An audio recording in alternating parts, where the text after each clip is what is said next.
altri candidati, parliamo, cioè, Allora, io sono molto contenta che al mio fianco ci siano dei candidati ottimi. Treviso ha bisogno di questo slancio e proprio grazie a loro la sfida diventa ancora più interessante. Sono tutte bravissime persone, impegnate, li ho conosciuti, quindi faccio il bocca al lupo anche a loro. Gentilini no, non l'ho ancora incontrato, veramente dicono che è sempre qua in centro, ma è il grande fantasma per me.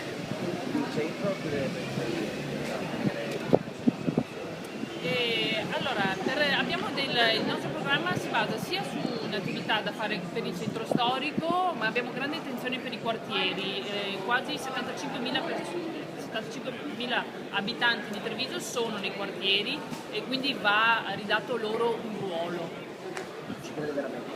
Sì, tantissimo, io sono entusiasta di questa opportunità, veramente ho una squadra eccellente, sono piena di entusiasmo, ma proprio perché abbiamo di fronte a noi un bel futuro da cogliere. L'ultima cosa, che nel caso remoto non ce la dovesse fare, come si comporterebbe nei confronti della città e per lei?